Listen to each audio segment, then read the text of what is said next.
help me, please! Somebody help me! কেন এই মহিলার সাথে এমন ঘটনা ঘটল? কি পাপ করেছিল? আর গ্রামের মানুষ এই ঘটনা কেন দাঁড়িয়ে দাঁড়িয়ে দেখছিল? সবকিছু জানবো আমাদের আজকের এই ভিডিওতে। আপনি যদি আমাদের চ্যানেলে নতুন হয়ে থাকেন, অবশ্যই চ্যানেলটি সাবস্ক্রাইব করে দিয়ে রাখেন। আপনি কোন দেশ থেকে ভিডিওটি দেখছেন সেটি কমেন্ট করে জানান।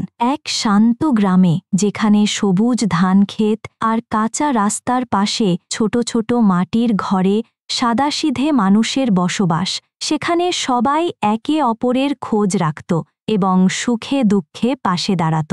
এমন এক নির্মল সকালে, যখন পাখির কলতান আর কৃষকদের কাজের শব্দে চারদিক মুখর, হঠাৎই খবর ছড়িয়ে পড়ল যে ফাতেমা বেগম মারা গেছেন। ফাতেমা বেগম, যার বয়স 50-এর কোঠায়, দীর্ঘদিন ধরে অসুস্থ ছিলেন। ডায়াবেটিস, উচ্চ রক্তচাপ এবং মাঝে মাঝে মানসিক অস্থিরতা তাকে কাবু করে রেখেছিল। তবে এমন আকস্মিক মৃত্যু কেউ আশা করেনি। তার স্বামী আব্দুল্লাহ সাহেব ছিলেন একজন অতি নম্র প্রকৃতির মানুষ। প্রতিদিন ভোরে ঘুম থেকে উঠে বাজারে যেতেন, কখনো ক্ষেত খামারে কাজ করতেন। তাদের দাম্পত্য জীবন বাইরে থেকে খুব সাধারণ মনে হলেও ভেতরে কি ছিল তা কেউ জানত না। মৃত্যুর খবরে আশেপাশের মানুষ ছুটে আসে, বাড়ির উঠোনে কান্নার রোল পড়ে যায়। মহিলারা ফাতেমার মৃত্যুতে চোখের জল ফেলেন, কেউ দোয়া করেন, কেউ তাকিয়ে থাকেন নিথর শরীরের দিকে। গ্রামের নিয়ম অনুযায়ী জানাজা ও দাফন দ্রুত করতে হয়, তাই মৃত্যুর 1 ঘণ্টার মধ্যেই গোসল, কাফনের কাপড়, জানাজা এবং কবর খোঁড়ার প্রস্তুতি শুরু হয়ে যায়। গোসল দেওয়ার জন্য পাড়ার কিছু মহিলা একত্রিত হন। কাপড় ধোয়া, আতর, পানি গরম, সব কাজ দ্রুত সম্পন্ন হয়। পুরুষেরা এদিকে কবর খোঁড়ায় ব্যস্ত। কবরস্থান পর্যন্ত খাটিয়া নিয়ে যাওয়া, কাফনের কাপড় কেটে রাখা, মসজিদের ইমামকে খবর দেওয়া, সব কিছু যেন সুশৃঙ্খলভাবে চলছিল। মনে হচ্ছিল এটি একটি সাধারণ দাফনের ঘটনাই হবে। তবে এই প্রস্তুতির মধ্যেও কেউ কেউ চাপা গলায় কথা বলছিলেন। কেউ কেউ বলছিল ফাতেমা বেগম জীবদ্দশায় স্বামীকে খুব কষ্ট দিতেন।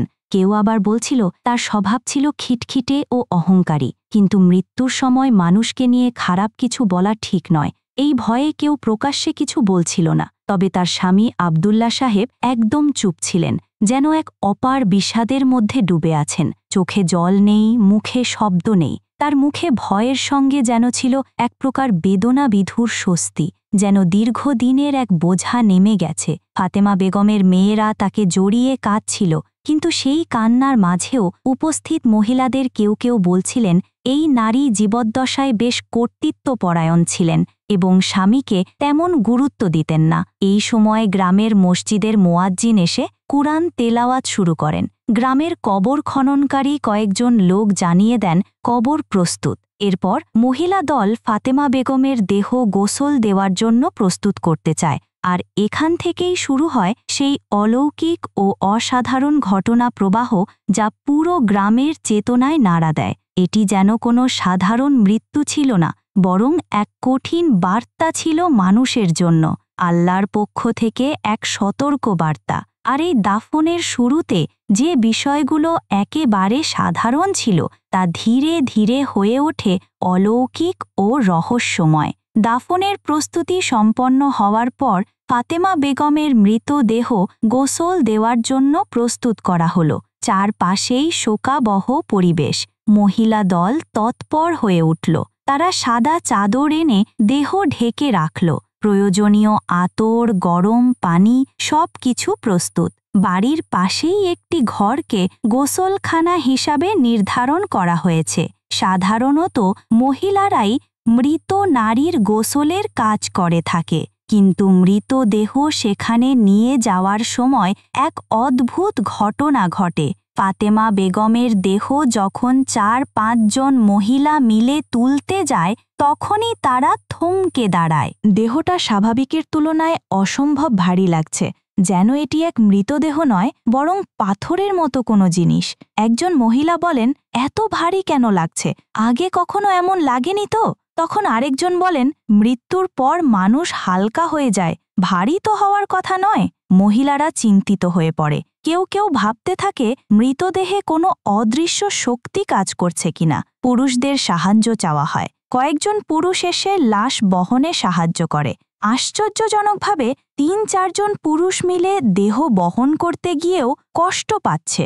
তাদের একজন বলে ওঠে, আমি অনেক মৃতদেহ বহন করেছি, কিন্তু এত ভারী লাশ কখনো দেখিনি। ঘামে ভিজে তারা কোনো রকমে দেহটি গোসলের ঘরে রেখে আসে।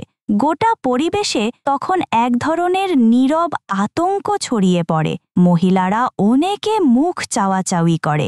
কেউ কেউ ভয় পাচ্ছে, কেউ কেউ ফিস ফিস করে বলছে মহিলাটি জীবিত থাকাকালে নিশ্চয়ই এমন কিছু করেছে যা আল্লাহর অসন্তুষ্টির কারণ হয়েছে। একজন সাহসী মহিলা বলে ওঠেন, এটা আল্লাহর গজবের কোনো নিদর্শন নাকি? অন্যরা তাকে থামিয়ে দেয়, বলে মৃতের ব্যাপারে মুখ খোলা ঠিক নয়। ঘরের ভেতর তবু গোসল প্রস্তুতি চলতে থাকে। একজন বয়স্ক মহিলা বলেন, কাজ শেষ না হওয়া পর্যন্ত কথা বলা ঠিক নয়, আগে গোসল দাও, তারপর যেটা হোক দেখা যাবে। কিন্তু সেই ভারী দেহ গোসল খাটে তুলতে গিয়ে সবাই আবার অবাক হয়। দেহটা এমনভাবে জমে গেছে যেন কোনো কিছু আটকে রেখেছে। একজন মহিলা কাঁপা গলায় বলে, আপু, আমি তো মনে করি এই দেহের ভিতরে কিছুর প্রভাব আছে, আমাদের দোয়া পড়া উচিত। তখন একজন সূরা ইয়াসিন পড়তে থাকে, অন্যজন আয়াতুল কুরসি। তারা আল্লাহর কাছে সাহায্য প্রার্থনা করে। এই ঘটনায় গোটা গ্রামে গুঞ্জন শুরু হয়।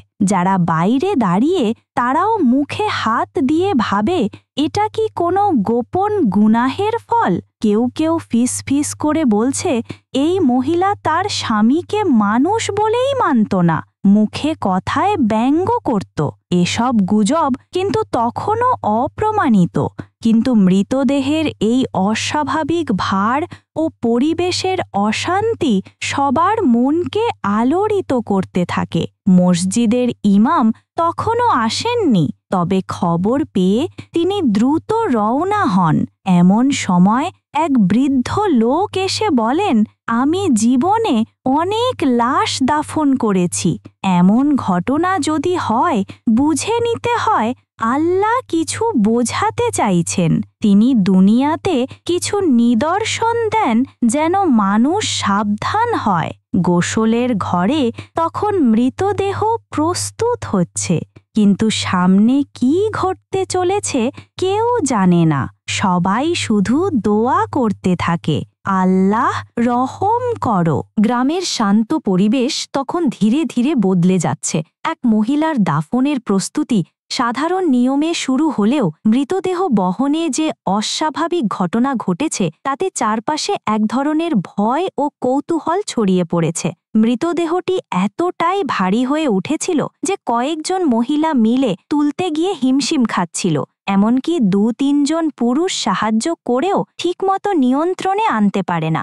এই অবস্থায় বৃদ্ধ মোয়াজ্জিন সাহেব বলেন, শুধু নিয়ম করলেই হবে না, এটা অস্বাভাবিক কিছু, আরও শক্তিশালী লোক ডাকো। তখন পাশের বাড়ি থেকে ডাকা হলো কুস্তিগির সালাম সাহেবকে, যিনি নিয়মিত ব্যায়াম করেন এবং গ্রামের সবচেয়ে শক্তিশালী পুরুষ হিসাবে পরিচিত। আরও সঙ্গে যোগ দিল কাঠমিস্ত্রি ইউসুফ, কৃষক রবিন আর একজন গরুর রাখাল জামিল। মোট 4 জন শক্তিশালী পুরুষ মিলে সেই মৃতদেহ তুলতে চেষ্টা করল। তারা প্রথমে হাসি মুখে লাশ বহনের জন্য প্রস্তুত হলেও যখন হাত দিয়ে ধরল তখনই বোঝে এটা কোনো সাধারণ ভার নয়, যেন ভেতরে সীসা ঢেলে দেওয়া হয়েছে।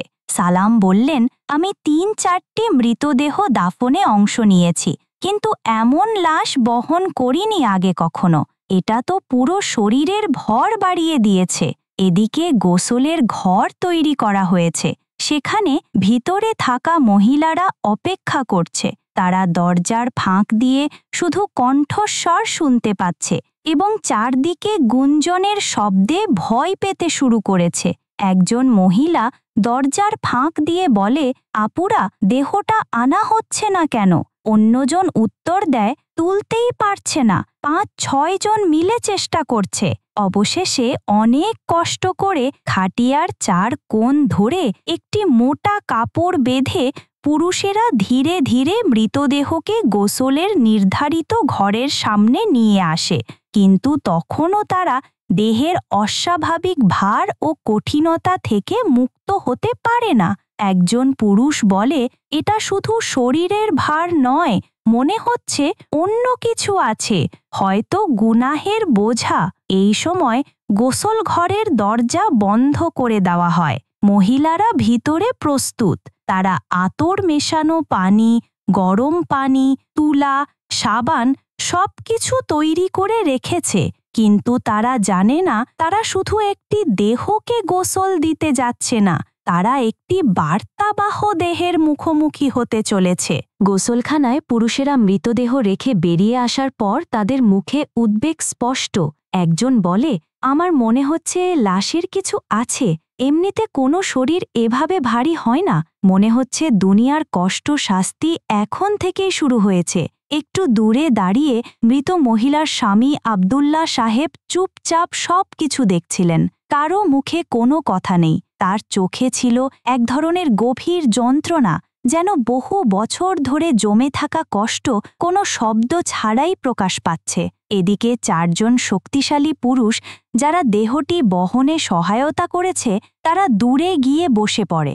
একজন বলে, আল্লাহ যেন আমাদের ক্ষমা করেন, এমন দৃশ্য আগে দেখিনি।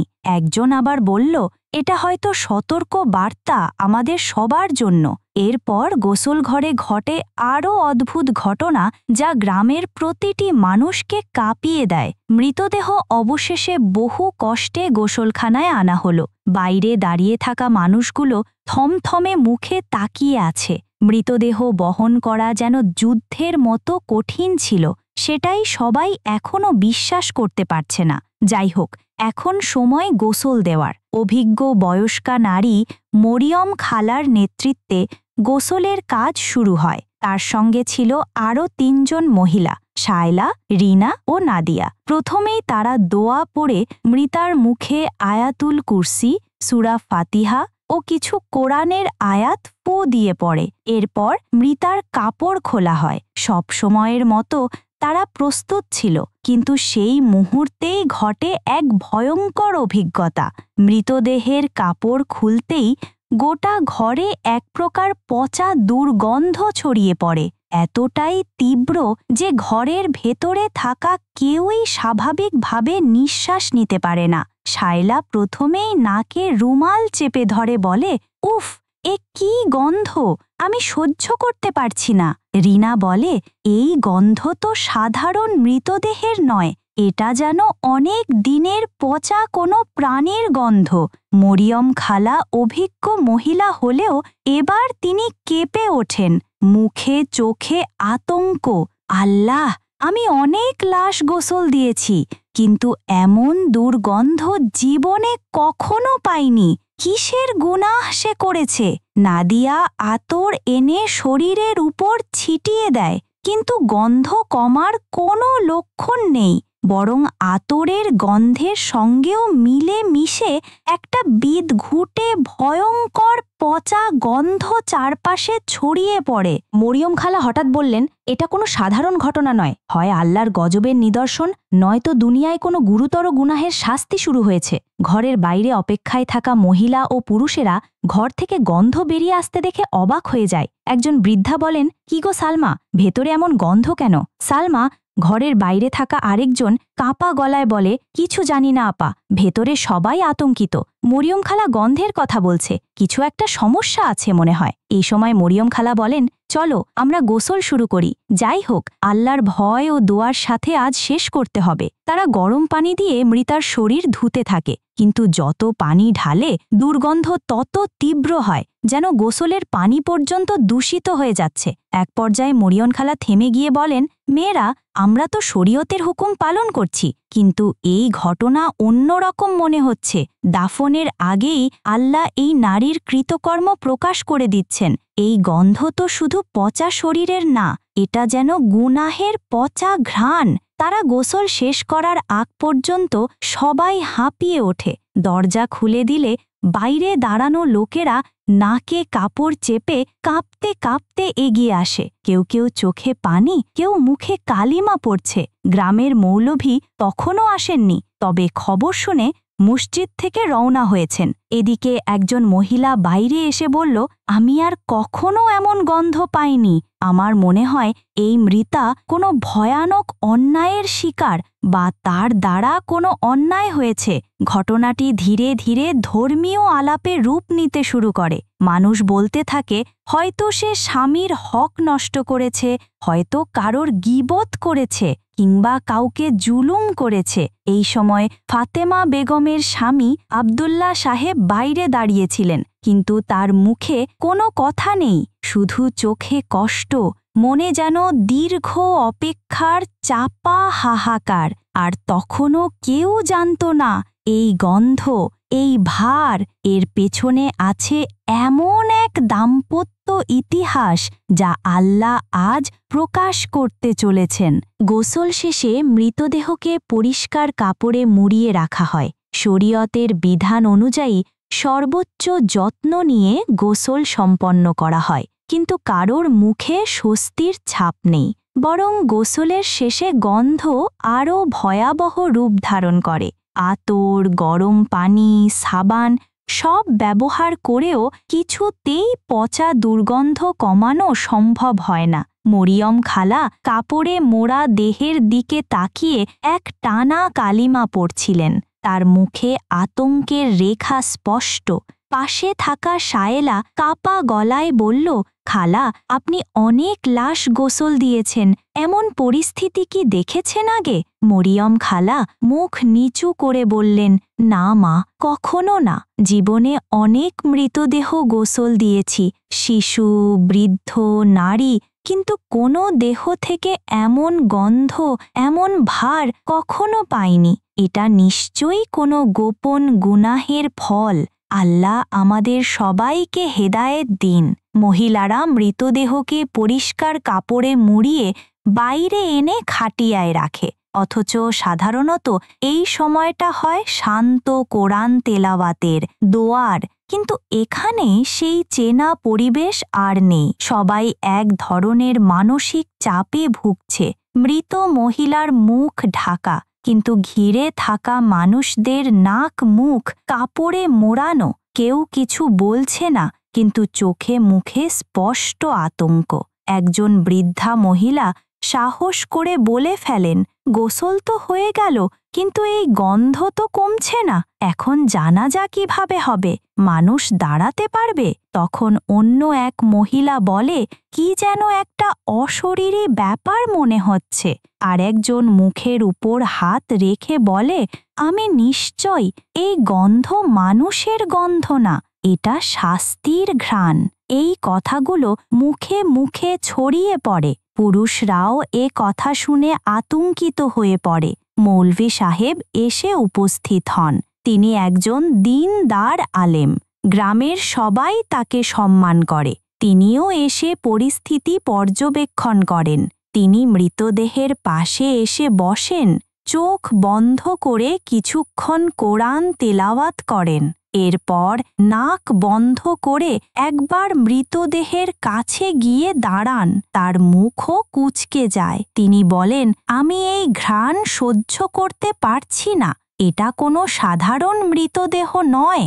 এরপর তিনি সবাইকে বলেন, এই ধরনের গন্ধ কেবল তখনই হয় যখন আল্লাহ কোনো গুনাহগার ব্যক্তিকে দুনিয়াতেই তার কৃতকর্মের প্রতিফল দেখিয়ে দেন।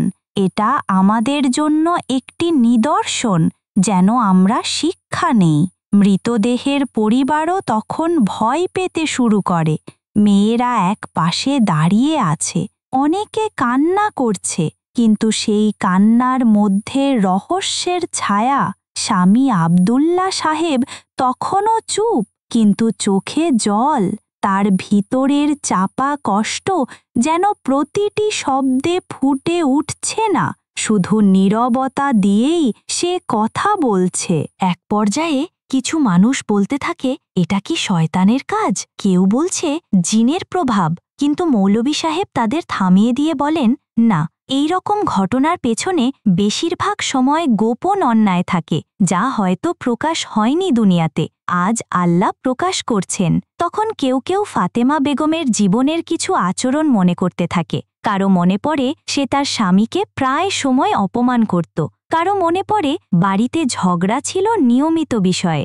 এই ধরনের কথা যখন বাড়তে থাকে তখনই আলেমদের একজন বলেন, চলুন তার স্বামীর সঙ্গে কথা বলি, হয়তো তার কাছে আছে এমন কোনো সত্য যা আজ প্রকাশ পাওয়ার সময় এসেছে। আর এভাবেই ঘটনাটি এগোতে থাকে এমন এক মোড়ের দিকে যেখানে ধীরে ধীরে আল্লাহর পক্ষ থেকে সতর্কতার পর্দা একে একে উঠতে শুরু করে। মৃতদেহের গোসল শেষে কাফন পরিয়ে খাটিয়ায় রাখা হয়েছে। মুসলিম নিয়ম অনুযায়ী জানাজা পড়ার জন্য প্রস্তুতি নেওয়া হচ্ছে। গ্রামের মসজিদের ইমাম উপস্থিত হয়েছেন, তার সঙ্গে আরও কয়েকজন আলেম, এলাকার বয়োজ্যেষ্ঠ এবং নামাজি মুসলমানরাও এসে জড়ো হয়েছেন। সবাই জানেন জানাজা একটি সম্মানিত ইবাদাত, এতে মৃত ব্যক্তির জন্য মাগফেরাত চাওয়া হয়। কিন্তু আজকের জানাজা যেন অন্য যে কোনো দিনের চেয়ে ভিন্ন। গোসলের সময় যে দুর্গন্ধ ছড়াচ্ছিল তা এখনও কিছুটা রয়ে গেছে, কিন্তু জানাজার গুরুত্ব বিবেচনায় সবাই প্রস্তুত হয়েছেন। মাঠে জায়গা নির্ধারণ করা হলো, মাইক লাগানো হলো, নামাজের কাতার তৈরি হলো। মৃতদেহ খাটিয়ায় রাখা অবস্থায় যখন মসজিদের সামনে এনে রাখা হলো তখনই ঘটল সেই ভয়ঙ্কর ও অবাভনীয় দৃশ্য। হঠাৎ করেই খাটিয়ার চার পাশ থেকে অসংখ্য বিষাক্ত পোকামাকড়, কালো বড় সাইজের পিঁপড়ে, বিচ্ছিরি গন্ধওয়ালা কেঁচোর মতো জীব এবং সবচেয়ে ভীতিকর ছোট বড় সাপ বেরিয়ে আসতে শুরু করল। মনে হচ্ছিল যেন মাটির ভেতর থেকে বা খাটিয়ার নিচ থেকে এক একটি প্রাণী বের হয়ে এসে মৃতদেহের চার পাশ ঘিরে ফেলছে। আতঙ্কে কয়েকজন চিৎকার করে ওঠে, আস্তাগফিরুল্লাহ, এইটা কি হচ্ছে? একজন বৃদ্ধ দৌড়ে পেছনে সরে যায়, আরেকজন নামাজি যুবক থর থর করে কাঁপতে থাকে। মৃতদেহের খাটিয়ার নিচে এত বড় সংখ্যায় সাপ আর পোকা দেখে উপস্থিত সবাই স্তব্ধ হয়ে যায়। কেউ কেউ তো ভয়ে পেছনে পালিয়ে যায়। ইমাম সাহেব কিছুক্ষণ চুপ থেকে চোখ বন্ধ করে কোরআনের আয়াত পড়তে শুরু করেন, কিন্তু তিনিও বুঝতে পারেন এখানে অলৌকিক কিছু ঘটছে। একজন সাহসী যুবক এগিয়ে গিয়ে লাঠি দিয়ে একটি সাপ তাড়ানোর চেষ্টা করে, কিন্তু সাপটি ফনা তুলে দাঁড়িয়ে যায়। আশপাশে ছোট ছোট সাপ কিলবিল করছে।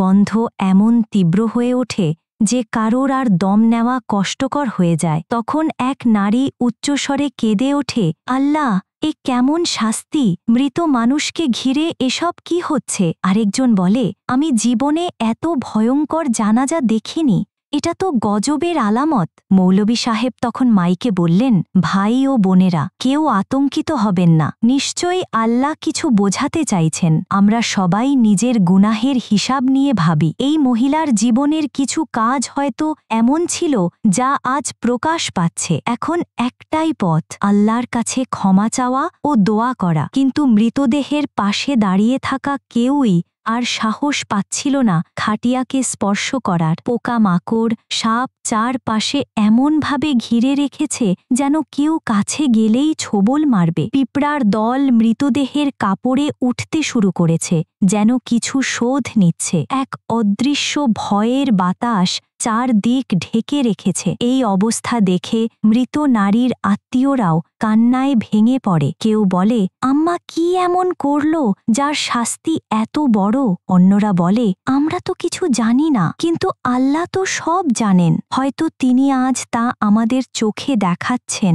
এই পরিস্থিতিতে সিদ্ধান্ত নেওয়া হয় মৃতদেহ সরানো যাবে না যতক্ষণ না আল্লাহর সাহায্য পাওয়া যায়। তখনই একজন পরামর্শ দেয়, তার স্বামীর কাছে গিয়ে সবকিছু জানা উচিত। হয়তো তার জীবনে এমন কিছু ঘটেছে যা আমাদের জানা দরকার। ঘটনার ভয়াবহতা এখন শুধু একটি মৃত নারীর আযাব নয়, বরং একটি গোটা সমাজের আত্মসমালোচনার বিষয় হয়ে দাঁড়িয়েছে। সাপ, বিষাক্ত পোকামাকড় আর গন্ধে জানাজা বন্ধ হয়ে যায়। গোসলের সময় থেকেই যে অস্বাভাবিকতা শুরু হয়েছিল তা এই পর্যায়ে এসে এক ভয়াবহ দৃশ্যের রূপ নিয়েছে। মৃতদেহের চারপাশ ঘিরে থাকা জীবজন্তু যেন হঠাৎ করে মাটি ফুঁড়ে বের হয়ে এসেছে। কেউ এই দৃশ্য সহ্য করতে পারছে না, আবার কেউ দূরে দাঁড়িয়ে একটানা আস্তাগফিরুল্লাহ পড়ছে।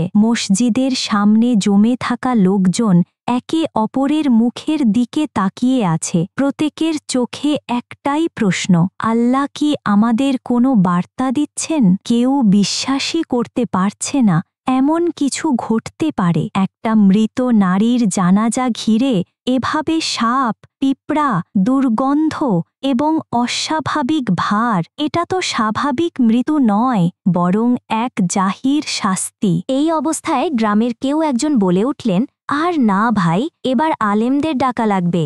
যেহেতু এমন ঘটনা আমাদের বোঝার বাইরে, দয়া করে অভিজ্ঞ আলেমদের নিয়ে আসুন। অবশেষে কয়েকজন যুবক বাইসাইকেল নিয়ে আশেপাশের গ্রামের দুইজন সুপরিচিত আলেমের বাসায় রওনা হন। তারা ছিলেন হাফেজ কারি আহমেদ সাহেব এবং মাওলানা ইব্রাহিম সাহেব। তারা দুজনই একাধারে দ্বীনি ইলমে অভিজ্ঞ, দরবেশ প্রবৃত্তি ও আলোচিত ব্যাখ্যাদানকারী। খবর পাওয়ার মাত্র 1 ঘণ্টার মধ্যেই তারা ঘটনাস্থলে এসে পৌঁছান। গ্রামে প্রবেশের আগেই তারা রাস্তার একপাশে দাঁড়িয়ে কয়েকজন তরুণকে জিজ্ঞেস করেন, কি হয়েছে বল?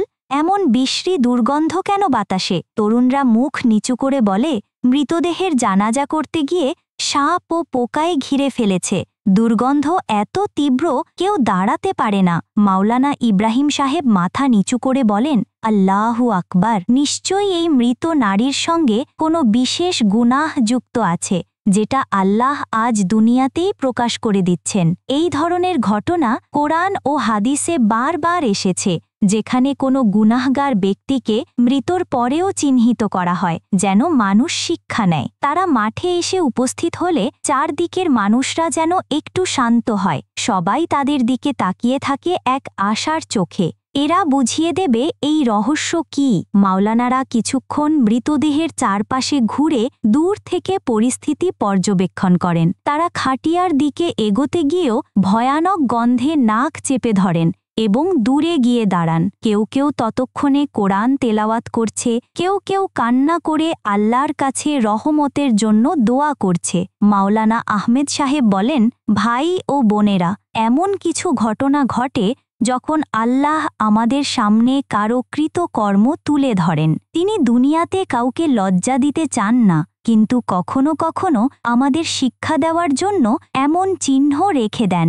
এখন আমাদের করণীয় হল প্রথমে বুঝতে চেষ্টা করা, এই মহিলার জীবনে এমন কি ঘটেছিল যার জন্য আল্লাহ এমন কঠিন দৃশ্য প্রকাশ করলেন। তখনই গ্রামের একজন বয়োজ্যেষ্ঠ বলে ওঠেন, তার স্বামী খুব ভালো মানুষ ছিলেন, তাকে আমরা চিনতাম, কিন্তু তার স্ত্রীর রাগ ছিল প্রবল। স্বামীর সঙ্গে ব্যবহার খুব একটা ভালো ছিল বলেই শোনা যেত। মাওলানারা তখন বলেন, চলুন তার স্বামীর সঙ্গে বসি, আমাদের জানতে হবে তার জীবনে এমন কিছু ঘটেছিল কিনা যা এই রূপে প্রকাশ পাচ্ছে। তখন গ্রামবাসী 2 আলেমকে মৃত নারীর স্বামীর কাছে নিয়ে যায়, যে তখনও চুপচাপ একপাশে বসেছিল, চোখে জল, মুখে চাপা কষ্টের ছায়া। আর এখান থেকেই গল্পের পরবর্তী পর্বে শুরু হয় সেই সত্যের উন্মোচন যা এতদিন সবাই অজানা রেখেছিল। গ্রামের বড় মসজিদের পাশে ছোট্ট ঘর, যেখানে বসেছিলেন মৃত ফাতেমা বেগমের স্বামী আব্দুল্লাহ সাহেব। চোখে গভীর বিষাদ, মুখে এক অদ্ভুত নীরবতা। গ্রামের আলেমরা তাকে ঘিরে ধরে বসেন, তাদের মুখে ছিল করুণা আর দোয়ার আবেদন। এই আলেমেরা মাওলানা আহমেদ সাহেব ও মাওলানা ইব্রাহিম সাহেব, যাদের কাছে গ্রামের সবাই শ্রদ্ধাশীল। তারা জানতেন শুধু আল্লাহর সাহায্যেই এই রহস্য উদ্ঘাটন সম্ভব। মাওলানা আহমেদ সাহেব সুরেলা কণ্ঠে বলেন, আব্দুল্লাহ ভাই, আমরা সবাই জানি আপনি একজন পরিশ্রমী মানুষ, কিন্তু আপনার স্ত্রী যেভাবে ছিলেন তার পেছনে নিশ্চয়ই কোনো কারণ ছিল। আমাদের বলুন, তার সঙ্গে আপনার সম্পর্ক কেমন ছিল? আমরা বুঝতে চাই কি হয়েছিল।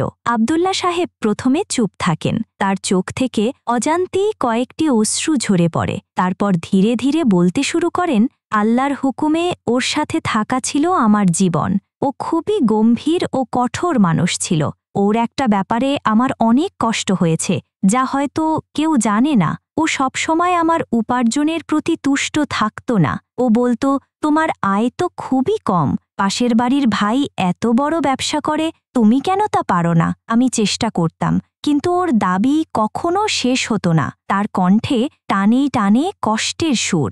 আমরা প্রায়ই ঝগড়া করতাম। ও বলতো, আমি তোমার সাথে থাকি কারণ দেখতে পারি তোমার থেকে ভালো কেউ আমার পাশে আসবে না। আমি একবারও ভাবিনি তোমার সঙ্গে এ সংসার করব। আমার মন ভেঙে যেত। অনেক সময় বাইরে কাজ করেই ক্লান্ত হয়ে বাড়ি ফিরে আসতাম, কিন্তু ওর রাগ, ক্ষোভ আমাকে বিশ্রাম দিতে দিত না। কখনো গ্লাস পানি পর্যন্ত পেতাম না। আলেমেরা ধীরে ধীরে তার কথাগুলো শুনলেন। মাওলানা ইব্রাহিম সাহেব বললেন, এমন আচরণ কোনো স্ত্রী থেকে কাম্য নয়। আল্লাহর হুকুম মোতাবেক স্বামীকে সম্মান ও শ্রদ্ধা দেওয়া প্রয়োজন। আব্দুল্লাহ সাহেব কান্নায় ভেঙে পড়ে বললেন, আমি সব সহ্য করতাম, ওর প্রতি আমার কোনো অভিযোগ ছিল না। শুধু আল্লাহর কাছে দোয়া করতাম যেন ও আমাকে মাফ করে দেয়। কিন্তু ওর এসব কথা শুনে আমি অনেক রাতে কেঁদেছি। কখনো নিজের কথা কেউ শোনে না। তখন মাওলানা আহমেদ বলেন, ভাই, আল্লাহর দুনিয়াতে ও পরকালে বিচার রয়েছে। কোনো অন্যায় করলে তার শাস্তি পেতে হয়। এই ঘটনা দেখাচ্ছে আল্লাহ তার উপর অসন্তুষ্ট হয়েছিলেন। তাদের কথায় মনে হল এই দাম্পত্যের অশান্তি এবং স্বামীকে অবজ্ঞার কারণে আল্লাহ এই মহিলার ওপর এমন কঠোর আযাব দিয়েছেন। গ্রামের সবাই আবেগপ্রবণ হয়ে পড়ল। কেউ কেউ ভাবল, পরিবারের ভিতর ভালোবাসা না থাকলে এমন ফল ভোগ করতে হয়। মাওলানারা বলেন, এখন আপনার করণীয় হল আল্লাহর নিকট তওবা করা, নিজের ভুল বুঝে পরিবর্তনের চেষ্টা করা। যারা আল্লাহর হুকুম মানে, আল্লাহ তাদের দয়া করেন। এই কথাগুলো শুনে আব্দুল্লাহ সাহেব কিছুটা শান্তি পেলেন। এরপর আলেমেরা গ্রামের সবাইকে সমবেত করে আল্লাহ ও রাসূলের নির্দেশনা অনুসরণ করার গুরুত্ব ব্যাখ্যা দিলেন। দেখুন ভাই ও বোনেরা, এই ঘটনা আমাদের জন্য শিক্ষা। সংসারের শান্তি ও সম্মান বজায় রাখুন, যেন এমন দুঃখজনক ঘটনা আর কেউ না দেখতে হয়। এভাবেই আলেমেরা ধীরে ধীরে গ্রামের মানুষকে পরামর্শ ও শিক্ষায় উদ্বুদ্ধ করলেন। মাওলানা আহমেদ ও মাওলানা ইব্রাহিম সাহেব বিস্তারিত আলাপচারিতার পরে মৃতার স্বামী আব্দুল্লাহ সাহেবের কাছে গিয়েছিলেন। তারা গভীর চিন্তাভাবনা ও তাওফিক নিয়ে সিদ্ধান্ত নেন। এ পরিস্থিতি থেকে উত্তরণে সবচেয়ে বড় উপায় হল ক্ষমা ও দয়া প্রদর্শন। মাওলানা আহমেদ বলেন, আব্দুল্লাহ ভাই, আমরা বুঝতে পারছি যে আপনার দাম্পত্য জীবনে অনেক কষ্ট ও বেদনা ছিল, কিন্তু আল্লাহর রাসূলের হাদিসে রয়েছে, যে ব্যক্তি অন্যকে ক্ষমা করে আল্লাহ তার উপরও রহমত বর্ষণ করেন। আপনি যদি আপনার স্ত্রীকে এই মুহূর্তে মাফ করে দিতে পারেন, তবে আল্লাহর কাছে একটি বড় আমল হবে। মাওলানা ইব্রাহিম আরও যোগ করলেন, দুনিয়াতে আমাদের সম্পর্কের যেসব ভুল হয়েছে তা মাফ করে আল্লাহর নিকট দোয়া করা অত্যন্ত জরুরি, কারণ ক্ষমার মাধ্যমে হৃদয়ে শান্তি আসে এবং আল্লাহর রহমত পেতে সাহায্য করে। আব্দুল্লাহ সাহেব প্রথমে কিছুটা দ্বিধাগ্রস্ত হয়ে থাকলেও আলেমদের কথা শুনে তার হৃদয়ে কাঁপতে থাকে। নিজের ভুলের জন্য তিনি নিজেই দুঃখিত। তার চোখ ভিজে যায়। তিনি বলেন, আমি সবসময় চেষ্টা করতাম ভালোবাসার মাধ্যমে ওর রাগ কমাতে, কিন্তু ওর কথায় কষ্ট পেতাম। হয়তো আমি যত্ন কম দিয়েছি, তার জন্য দুঃখিত।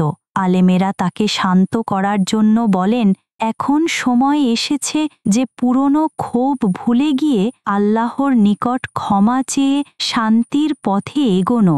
আপনি যদি এই মুহূর্তে মাফ করে দেন তাহলে আল্লাহ আযাব থেকে আপনার স্ত্রীকে রক্ষা করবেন। তাদের কথা শুনে আব্দুল্লাহ সাহেব গভীর নীরবতায় নিমগ্ন হন। তারপর ধীরে ধীরে তিনি বললেন, আল্লাহর জন্য আমি তাকে ক্ষমা করছি।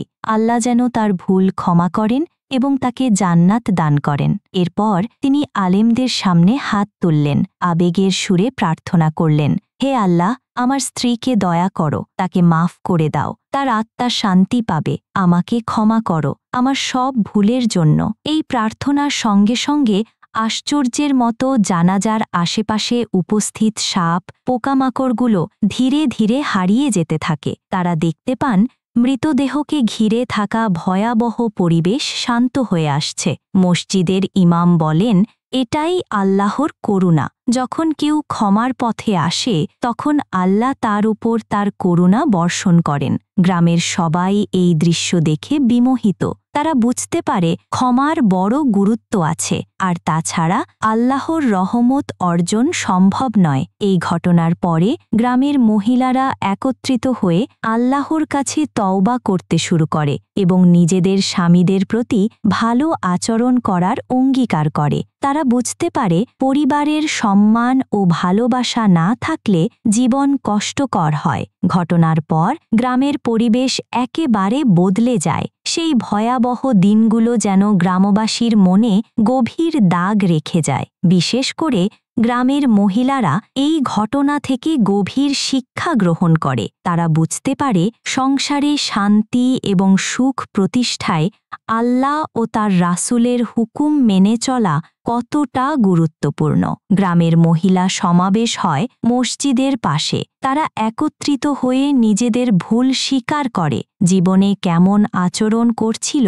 তা চিন্তা করে। অনেকেই কান্নায় ভেঙে পড়ে। তারা একে অপরের কাঁধে মাথা রাখে, আল্লাহর কাছে ক্ষমা চায় এবং পরস্পরের প্রতি ভালোবাসা ও সম্মান বৃদ্ধির জন্য অঙ্গীকার করে। মাহফিলে একজন মহিলা বলেন, আমাদের মাঝে অনেক সময়ে অহংকার ও ক্ষোভ ছিল।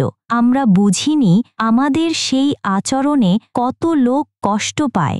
আজ এই ঘটনা আমাদের শিক্ষা দিয়েছে যে সংসারে শান্তি ও সফলতা আসে আল্লাহর নির্দেশ অনুসরণ করলে। আরেকজন যোগ করেন, আমরা এখন থেকে আমাদের স্বামীদের সম্মান করব, তাদের কথা শুনব এবং তাদের প্রতি ভালোবাসা দেখাব, কারণ তা না হলে আমরা নিজেদের ও পরিবারের ক্ষতি করব। মহিলারা ঠিক করে নিলেন ভবিষ্যতে তারা আল্লাহর হুকুম, কোরআন ও হাদিস অনুযায়ী সংসার পরিচালনা করবে। ঝগড়াঝাঁটি কমিয়ে সহিষ্ণুতা, ক্ষমাশীলতা ও আন্তরিকতায় সংসার গড়ে তুলবে। গ্রামের কয়েকজন মহিলা আত্মীয়স্বজনের কাছে গিয়ে ঘটনাটি বর্ণনা করে বলেন, আমাদের জীবনে এত ভয়াবহ শাস্তি হয়েছিল কারণ আমরা স্বামীর প্রতি ভালো আচরণ করিনি, কিন্তু এখন আমরা বুঝেছি আল্লাহ যদি সন্তুষ্ট হন তবে সংসারে শান্তি আসে। মসজিদের ইমাম এই সমাবেশে বলেন, আল্লাহ আমাদের সৃষ্টি করেছেন যাতে আমরা একে অপরকে প্রতি ভালোবাসা, সম্মান ও সহনশীল হই। যে কোনো সম্পর্ক যদি সম্মানহীন হয় সেখানে ঝগড়া ও সমস্যা জন্মায়। আল্লাহ ও তার রাসূলের কথা মাথায় রেখে চলুন, তাহলে আল্লাহর রহমত আপনারা পাবেন। গ্রামের সকল মহিলারা একসাথে হাত তুলে দোয়া করে, হে আল্লাহ, আমাদেরকে হেদায়েত দাও, আমাদের স্বামীদের প্রতি ভালোবাসা ও সম্মান করার তৌফিক দাও, যেন আমাদের সংসার প্রীতিপূর্ণ ও সুখী হয়। ঘটনাটি গ্রামের মানুষের মনে এক সতর্ক বার্তা হয়ে থাকে যে সংসারে পারস্পরিক শ্রদ্ধা ও ভালোবাসা না থাকলে আল্লাহর ক্রোধ আসতে পারে। এই সতর্ক বার্তা সবাই মেনে নেয় এবং নিজেদের জীবন সংস্কারের অঙ্গীকার করে। এভাবেই গ্রামের জীবন আবার স্বাভাবিক হয়ে ওঠে। কিন্তু সেই ঘটনা সকলের মনে থাকে সতর্কতার দৃষ্টান্ত হিসেবে। আজও গ্রামের বড়রা ছোটদের বলে শোনান, সৎ সাথে সংসার করতে হবে, স্বামী স্ত্রীর সম্মান রাখতে হবে, না হলে আল্লাহর আযাব দুনিয়াতেও দেখা দিতে পারে। বিবাহিত জীবনে পারস্পরিক সম্মান ও ভালোবাসার গুরুত্ব। কোরআনে আল্লাহ তাআলা বিবাহিত দম্পতির সম্পর্ককে বন্ধুত্ব, মায়া ও করুণার বন্ধন হিসেবে উল্লেখ করেছেন, আর তিনি তোমাদের মাঝে স্নেহ ও করুণা সৃষ্টি করেছেন। নিশ্চয়ই এতে চিন্তা ভাবনার জন্য লক্ষণ রয়েছে তাদের যারা চিন্তা করে। সূরা রুম 30-21। এখানে স্পষ্ট যে বিবাহিত জীবনে স্বামী স্ত্রীর মধ্যে শ্রদ্ধা ও ভালোবাসা থাকা অপরিহার্য। এর অভাব হলে সম্পর্কের ভাঙন ঘটে এবং পরিবারে কলহ জন্মায়। স্বামীকে সম্মান করার বিধান। হাদিসে পেশ এসেছে, স্বামীকে সম্মান করো, কারণ সে তোমার নেক আমল। তিরমিজি। অর্থাৎ স্ত্রীর কর্তব্য স্বামীর প্রতি সম্মান প্রদর্শন, কারণ স্বামী পরিবারের দায়িত্ব পালন করেন। অন্যদিকে স্বামীকেও স্ত্রীকে ভালোবাসা ও সম্মান করার নির্দেশ আছে। স্বামীকে অবজ্ঞা করা এবং অবজ্ঞামূলক আচরণ আল্লাহর অসন্তুষ্টির কারণ। ফাতেমার আচরণ ছিল অবজ্ঞাসূচক। স্বামীকে প্রশ্ন করে ক্লান্ত করা, স্বামীর প্রতি অবজ্ঞা ও বিরক্তি প্রকাশ করা, এইসব আচরণ কোরআন ও হাদিসের পরিপন্থী। কোরআনে আল্লাহ বলেন, আর তোমরা তোমাদের নারীদের সাথে সৎ ব্যবহার করো। সূরা নিসা 4:19। আরেক হাদিসে বলা হয়েছে, সবচেয়ে ভালো মানুষ তার স্ত্রীদের প্রতি সবচেয়ে ভালো আচরণকারী। ইবনু মাজা। অর্থাৎ সম্মানহীন আচরণ সঠিক নয়। অবজ্ঞা ও কষ্ট দেওয়ায় সম্পর্ক দুর্বল হয় এবং আল্লাহ অসন্তুষ্ট হন। 4. গুনাহের শাস্তি দুনিয়াতেও হতে পারে। এই ঘটনাতে দেখা যায়, মৃতার স্বামীকে অবজ্ঞা ও অপমান করায় আল্লাহ তার উপর দুনিয়াতেই কঠিন আযাব দিয়েছেন, যা দেহের ভার, দুর্গন্ধ ও বিষাক্ত পোকামাকড়ের মাধ্যমে প্রকাশ পেয়েছে। এটি ইসলামের মর্মবাণী। গুনাহের শাস্তি কেবল কবর পরবর্তী নয়, দুনিয়াতেও হতে পারে। কোরআনে আল্লাহ বলেন, যে ব্যক্তি অন্যায় করে এবং পরে পাপের জন্য ক্ষমা চায় না, তার জন্য কঠোর শাস্তি রয়েছে। সূরা নূর 24-42। এতে স্পষ্ট যে নিজের পাপ স্বীকার করে ক্ষমা চাওয়া অপরিহার্য, নয়তো শাস্তি নিশ্চিত। 5. ক্ষমা ও তওবার গুরুত্ব। গুনাহগার মানুষ যদি তওবা করে এবং ক্ষমা চায়, আল্লাহ তার গুনাহ মাফ করে দেন। যেভাবে আপনার গল্পে আলেমরা স্বামীকে স্ত্রীর প্রতি ক্ষমা করে দেওয়ার আহ্বান করেন এবং তারপর আযাব বন্ধ হয়। কোরআনে বলা হয়েছে, তুমি তাদেরকে বলো, আমার রব আমার কাছে ক্ষমা চাইবার জন্য দোয়া করো, নিশ্চয়ই তিনি দয়া ও করুণাপ্রবণ। সূরা গাফের 40-60। এটি আমাদের শেখায় সম্পর্কের ভুল হলে ক্ষমাশীল হওয়া এবং আল্লাহর কাছে দোয়া পড়া জরুরি। 6. পারিবারিক শান্তির জন্য ধৈর্য ও সহিষ্ণুতা অপরিহার্য। হাদিসে এসেছে, ধৈর্য ধরো, কারণ ধৈর্যের মধ্যে সবচেয়ে উত্তম পুরস্কার রয়েছে। বুখারী। যদি স্বামী স্ত্রীর মধ্যে সমস্যা হয়, ধৈর্য ধরে আল্লাহর সাহায্য প্রার্থনা করা উচিত। পরস্পরের প্রতি সহানুভূতি দেখাতে হবে। নেক স্ত্রী ও সৎ স্বামীর আমল গ্রহণ। হাদিসে বলা হয়েছে, সৎ স্ত্রী ও সৎ স্বামী আল্লাহর নিকট সেরা আমল লাভ করে। তাই পারস্পরিক ভালো আচরণ আল্লাহর সন্তুষ্টির মাধ্যম। ইসলামে বিবাহিত জীবন একটি পবিত্র বন্ধন, যেখানে স্বামী স্ত্রী একে অপরের প্রতি সম্মান, মায়া ও করুণা প্রদর্শন করে সম্পর্কটিকে সুদৃঢ় করেন। আল্লাহ তাআলা কোরআনে বলেন, আর তিনি তোমাদের মাঝে স্নেহ এবং করুণা সৃষ্টি করেছেন। সূরা রুম 30-21। এর মাধ্যমে স্পষ্ট হয় যে সংসারে ভালোবাসা ও সৌহার্দ্য থাকা বাধ্যতামূলক। স্বামীকে সম্মান করা এবং তার প্রতি ভালো আচরণ করা ইসলামে বিশেষ গুরুত্ব পায়। হাদিসে বলা হয়েছে, স্বামীকে সম্মান করো, কারণ সে তোমার নেক আমল। তিরমিজি। অর্থাৎ স্ত্রীকে স্বামীর প্রতি সদয় ও শ্রদ্ধাশীল হতে হবে, ঠিক যেমন স্বামীর কর্তব্য স্ত্রীকে ভালোবাসা ও স্নেহ প্রদর্শন করা। তবে যদি স্ত্রী তার স্বামীকে অবজ্ঞা করে, বিরক্তি প্রকাশ করে কিংবা অবিচার করে, তাহলে এটি আল্লাহর নিকট অপ্রীতিকর ও দুঃখজনক আচরণ হিসেবে গণ্য হয়। কোরআনে আল্লাহ তাআলা স্পষ্ট নির্দেশ দিয়েছেন, আর তোমরা তোমাদের নারীদের সাথে সৎ ব্যবহার করো। সূরা নিসা 4:19। এর মানে হল স্বামীর প্রতি শ্রদ্ধা এবং সদয়তা বজায় রাখা বাধ্যতামূলক। অন্যদিকে অযত্ন, অবজ্ঞা ও নির্দয় আচরণ পারিবারিক শান্তি নষ্ট করে এবং আল্লাহর রাগজনিত আযাব ডেকে আনতে পারে।